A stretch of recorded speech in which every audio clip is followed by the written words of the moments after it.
कभी कभी छोटी छोटी चीज़ों से हमें बहुत बड़ी चीज़ें मिल जाती हैं और बड़ी बड़ी चीज़ों से हमें छोटी चीज़ें भी नहीं मिलती हैं। कभी आपने ये सोचा कि हम जो दिन में 20 तरीके की चीज़ें करते हैं, जो भी छोटे छोटे काम करते हैं, वो हमारी ज़िंदगी को 360 डिग्री बदल सकती हैं।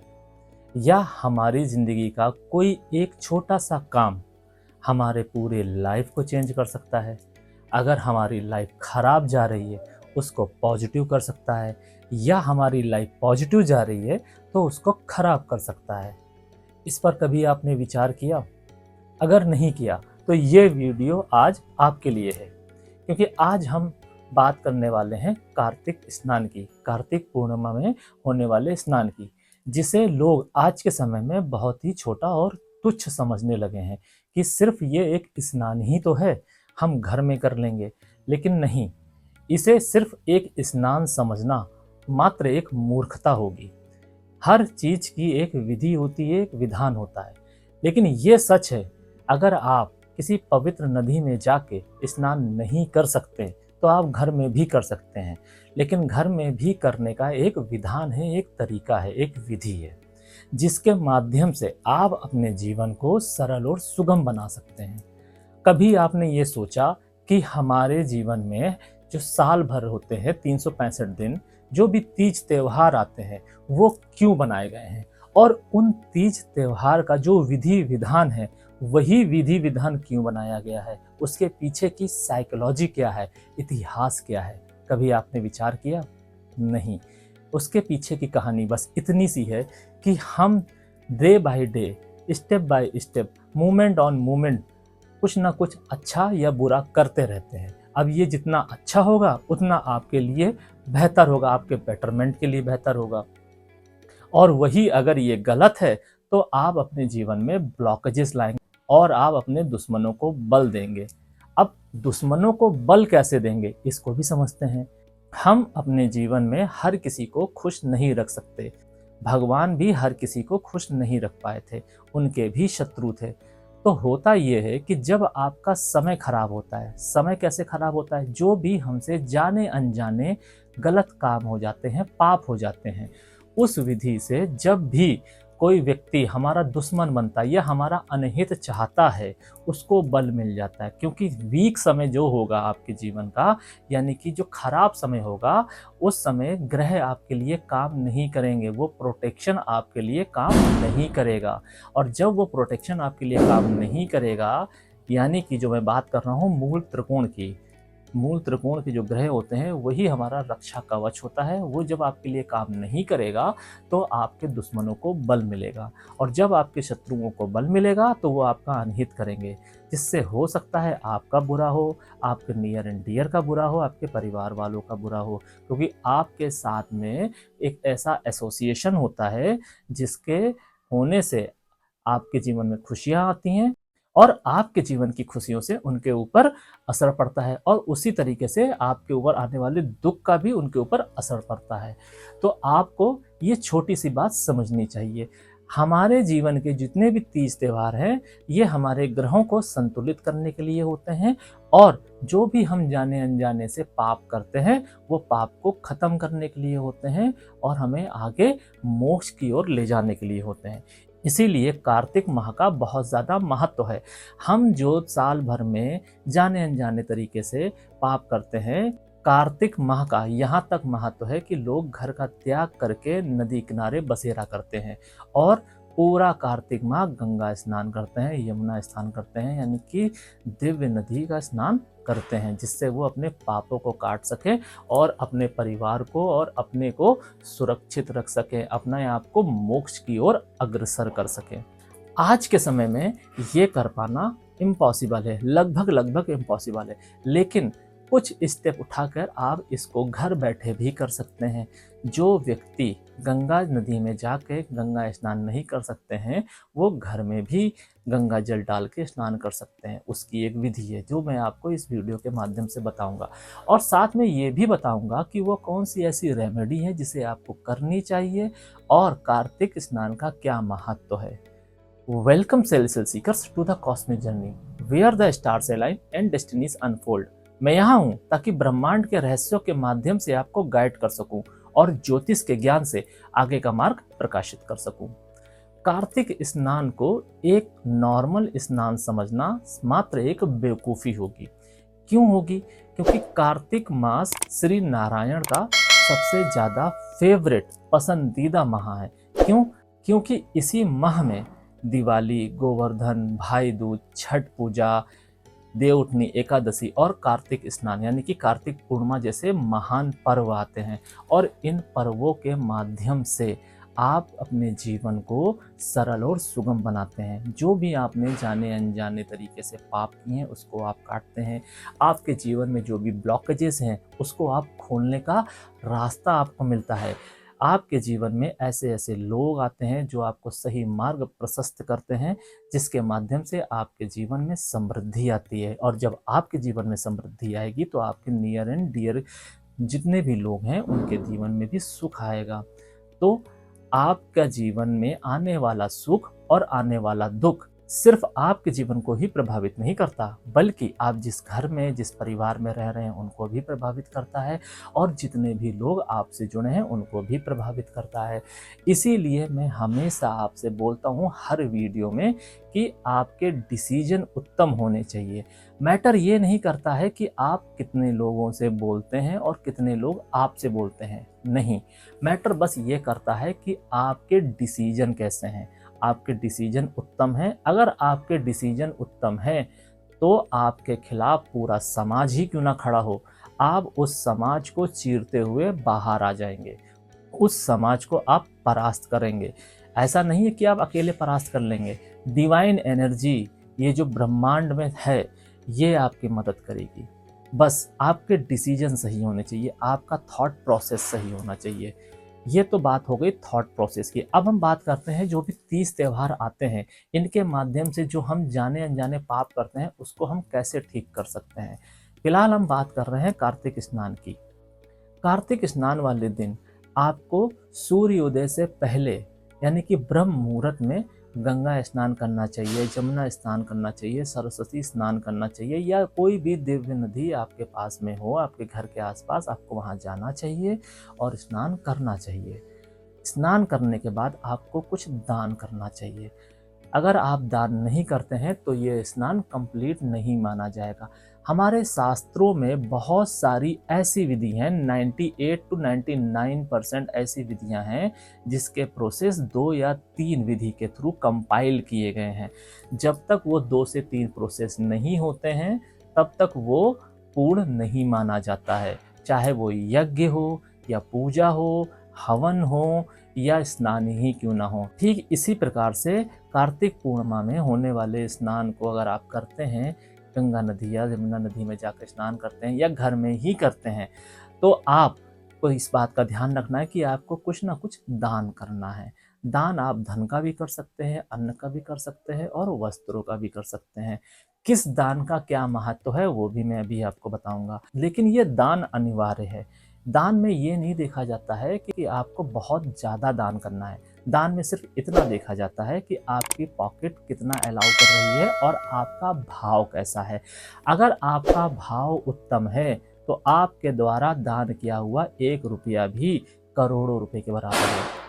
और अगर आपका भाव उत्तम नहीं है तो आप चाहे करोड़ रुपए दान कर दीजिए, उसकी वैल्यू 1 रुपये नहीं, 1 पैसे भी नहीं होगी। तो इसलिए ये भाव बहुत ज़्यादा इम्पोर्टेंट है। जो कार्तिक मास में लोग घर का त्याग करके नदी किनारे वास करते हैं और स्नान करते हैं, तो आप देखिए कितना बड़ा भाव होता है इसके पीछे। ये भाव ही होता है कि जब हम अपने कंफर्ट जोन को छोड़ते हैं, अपने नियर एंड डियर लोगों को छोड़ते हैं, अपना पसंदीदा भोजन छोड़ के हम प्रभु के प्रति समर्पित होकर घाट पर निवास करते हैं और ब्रह्म मुहूर्त में पूरा कार्तिक मास स्नान करते हैं। ये एक प्रकार की तपस्या है जिसको करके आप अपने साथ साथ अपने पितरों के भी पापों का नाश करते हैं, उनको भी आप काटते हैं। और जब आपके जीवन से आपके पितर को अगर कोई दुख है, वो दुख दूर होगा तो वो आपको आशीर्वाद देंगे, आपके कुल देवी देवता आपको आशीर्वाद देंगे। एक बात और जो मैं हर वीडियो में बोलता हूँ, कि आपके कुल देवी देवता और आपके पितृ अगर नाराज हैं, दोनों में से कोई भी एक या दोनों ही, तो आप चाहे कितनी ही बड़ी तपस्या कर लीजिए, चाहे आप भगवान भोलेनाथ की पूजा कीजिए या श्री नारायण की कीजिए या लक्ष्मी मैया की कीजिए, आपको कभी कुछ नहीं मिलने वाला। इस बात का हमेशा आप ध्यान रखिए। आपको शुरुआत हमेशा अपने घर से ही करनी पड़ेगी। अपने माता पिता से पूछिए कि आपका गोत्र क्या है। अपने गोत्र के माध्यम से समझिए कि आपके कुल देवी देवता कौन हैं और आपके पितर कैसे थे। अगर आपके पितर भटक रहे हैं तो उनकी मुक्ति का साधन जुटाइए। आप जुटाएंगे, पितर मुक्त होंगे, उनको शांति मिलेगी, आपको आशीर्वाद मिलेगा और उस आशीर्वाद का वेटेज इतना होगा कि आपके जन्म जन्मांतर के पाप नष्ट हो जाएंगे। आपकी पीढ़ियां, जो आने वाली पीढ़ियां हैं, उनका जीवन भी सरल और सुगम होगा। इसमें आम के आम और गुठलियों के दाम के जैसा भगवान हमें देते हैं।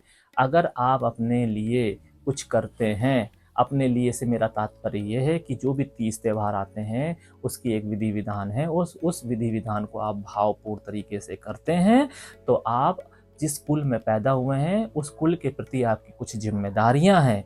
सबसे बड़ी जिम्मेदारी आपकी उस कुल के लिए है, ना कि आपके आस पड़ोस के लिए है, ना कि आपके रिश्तेदारों के लिए है।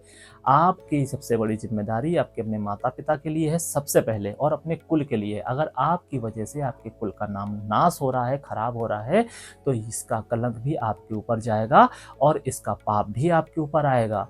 और ये पाप इतना बड़ा भी हो सकता है कि अगले कई जन्म आपके खराब हो जाएं और आपके आगे वाली पीढ़ी जो होगी, आपके द्वारा जो संतति उत्पन्न होगी, उसको भी ये दुख भोगना पड़ेगा, क्योंकि वो संतति आपके द्वारा उत्पन्न हुई है। तो आपको इसका भी चयन बहुत सोच समझ के करना चाहिए। अब बात करते हैं कि अगर आप यही सारी चीज़ें भावपूर्ण तरीके से करते हैं और पितृ आपके और कुल देवी देवता आपसे खुश हो जाते हैं, तब आपको कैसे फायदा होगा? तब आपको ऐसे फायदा होगा कि आपके कुल देवी देवता जैसे प्रसन्न होंगे तो आपको आशीर्वाद देंगे, पितृ प्रसन्न होंगे तो वो आपको आशीर्वाद देंगे।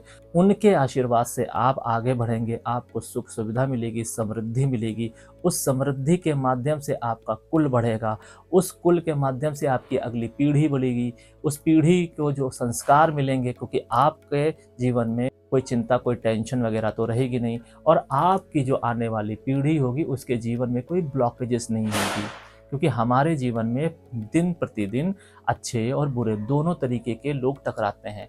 हमारे ऊपर किस ग्रह का सबसे ज़्यादा प्रभाव है, अच्छे ग्रह का है या बुरे ग्रह का है, उसी हिसाब से हम अपने जीवन में लोगों को अट्रैक्ट करते हैं। यानी कि अगर आपके जीवन में एक ही समय में दो लोग टकराते हैं, एक अच्छा एक बुरा, और आपके ऊपर बुरे ग्रहों का प्रभाव है, पाप का प्रभाव है, तो आप बुरे इंसान की तरफ अट्रैक्ट होंगे। इससे आपको बचने की आवश्यकता है। इसीलिए इन पापों को समय समय पर क्षय करना, गंगा स्नान करना बहुत ज़्यादा अनिवार्य होता है। कार्तिक स्नान इसीलिए सबसे ज़्यादा महत्वपूर्ण है। शास्त्रों में विधान है कि हर इंसान को कम से कम 15 दिन में एक बार गंगा स्नान करना चाहिए। अगर आप 15 दिन में एक बार गंगा स्नान नहीं कर सकते हैं तो महीने में कीजिए। महीने में नहीं कर सकते हैं तो 3 महीने में कीजिए ही कीजिए। 3 महीने में भी नहीं कर सकते हैं तो 6 महीने में कीजिए। और अगर 6 महीने में भी नहीं कर सकते हैं तो साल में एक बार कार्तिक पूर्णिमा वाले दिन आपको करना ही करना है। जैसे कार्तिक पूर्णिमा का एक महत्व है, वैसे ही आषाढ़ी का भी एक महत्व है। इन दोनों पर्व में गंगा स्नान का बहुत ही बड़ा महत्व है, जिसके माध्यम से आप अपने और अपने पूर्वजों के पापों को काट सकते हैं उनके नाम से स्नान करके।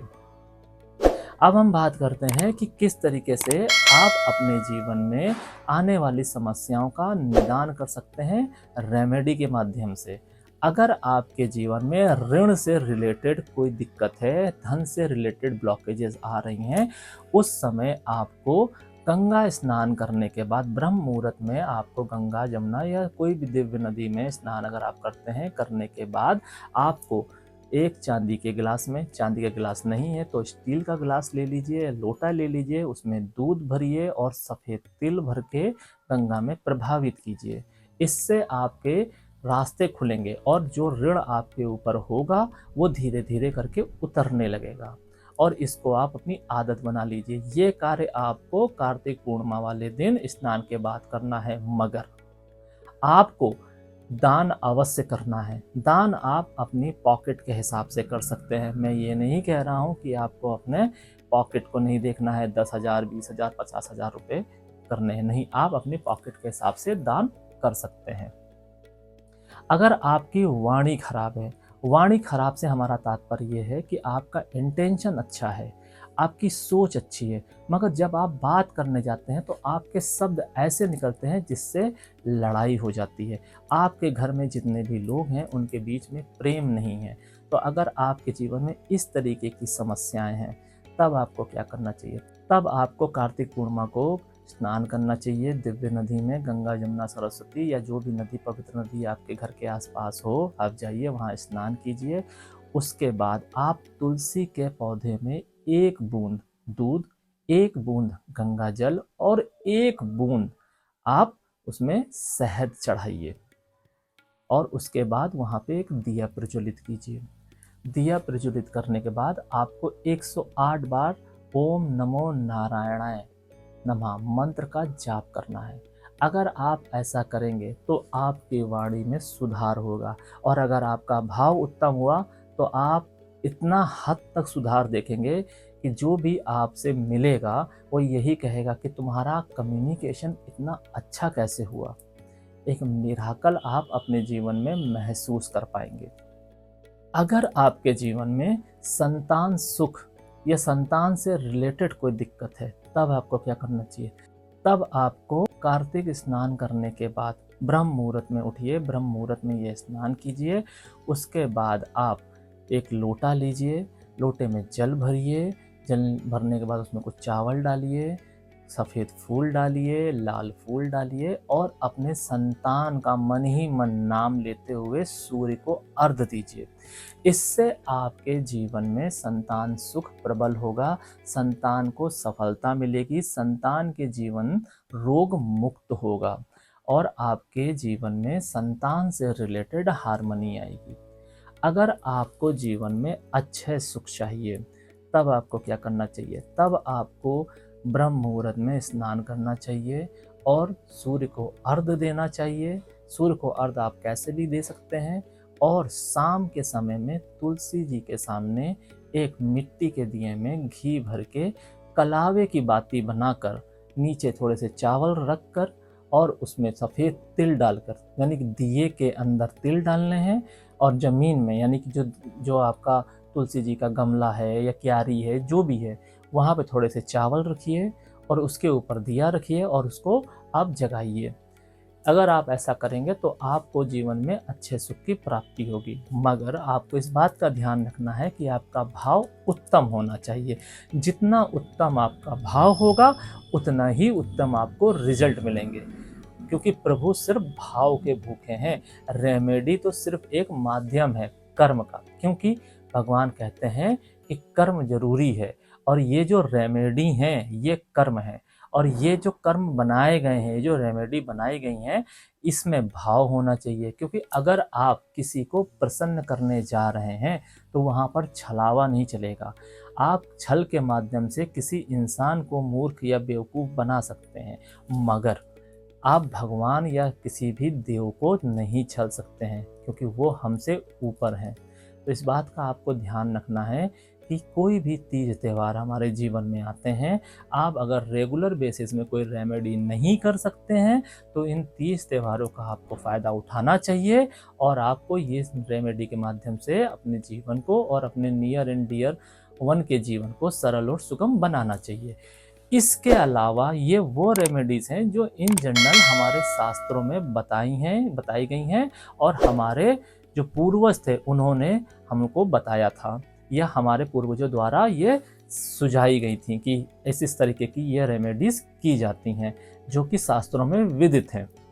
अब हम बात करते हैं कि कुछ ऐसी रेमेडीज़ भी होती हैं, मतलब जो हमारे जीवन में अदर भी प्रॉब्लम्स होती हैं। ये जो मैंने 3-4 प्रॉब्लम्स बताई ये तो प्रॉब्लम है, कुछ ऐसी प्रॉब्लम्स भी होती हैं इनसे हट के उससे रिलेटेड भी रेमेडीज़ होती हैं।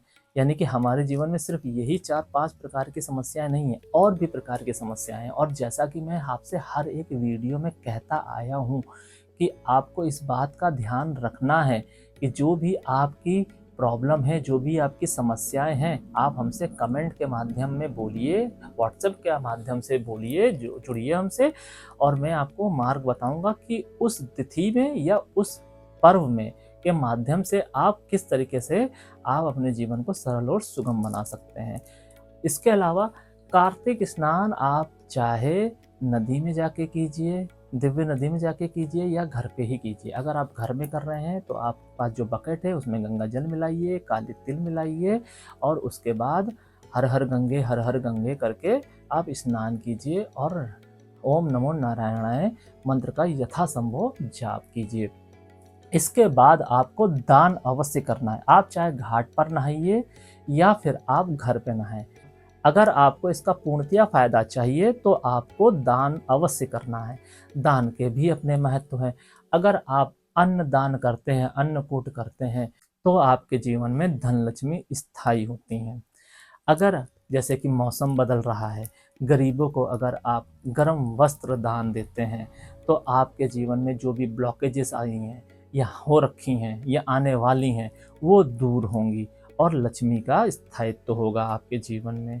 इसके अलावा अगर आप दूसरों की मदद करते हैं, मदद कैसे कि आपके जीवन में, आपके घर के आसपास, आपके परिवार में कोई व्यक्ति दुखी है, उसके दुख को सुनिए, दुख को समझिए, और उसके दुख को अगर आप दूर कर सकते हैं तो उसको दूर कीजिए।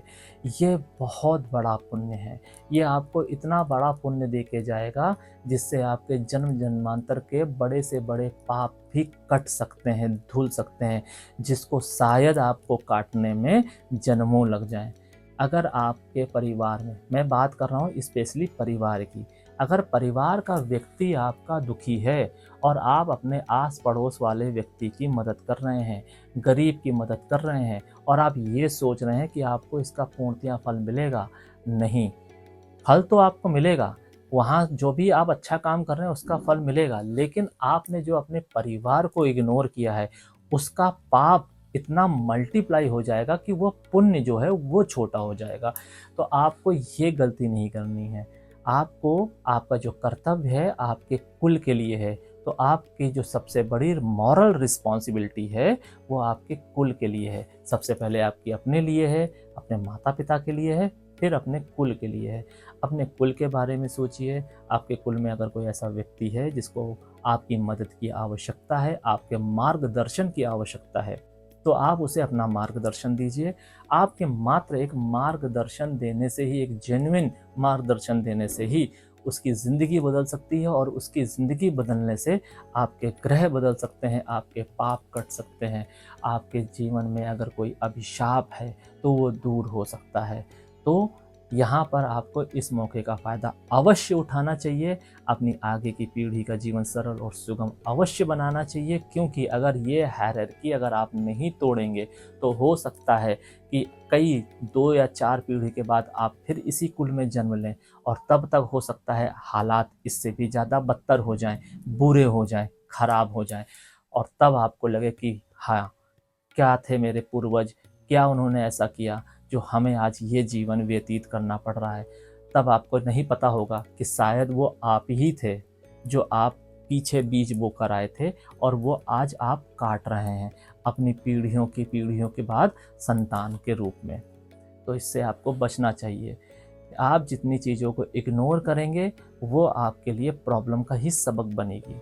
अगर आप ऐसा करेंगे तो आपके जीवन में प्रॉब्लम आएंगी, और अगर आप ऐसा नहीं करेंगे, जो भी मैं आपको बता रहा हूँ इस विधि से आप काम करेंगे, बहुत ही सरल और सुगम है। अगर आप एक दिन भी भावपूर्ण तरीके से ये काम नहीं कर सकते हैं तो आपके जीवन में दिक्कतें आएंगी और आपका जीवन व्यर्थ है। आशा है कि आपको ये सारी बातें मेरी समझ में आई होंगी। अगर कुछ ऐसा है जो आपके मन में एक सवाल ही छोड़ के जा रहा है तो आप हमसे पूछ सकते हैं, आप कमेंट के माध्यम से। और अगर आप कमेंट के माध्यम से हमसे नहीं जुड़ना चाहते हैं, अपनी समस्या को सार्वजनिक नहीं करना चाहते हैं, तो आप हमसे व्हाट्सएप के माध्यम से भी जुड़ सकते हैं। अगर आपको ये वीडियो अच्छा लगा है तो कमेंट में लिखिए ओम नमो नारायणाय, और अपने इष्ट मित्रों के साथ ये वीडियो को शेयर कीजिए और उनको भी पुण्य का भागीदार बनाइए। फिलहाल आज के लिए बस इतना ही। सेलेसियल एनर्जीज आपका मार्गदर्शन करें और आगे के सफ़र को प्रकाशित करें। शरणम।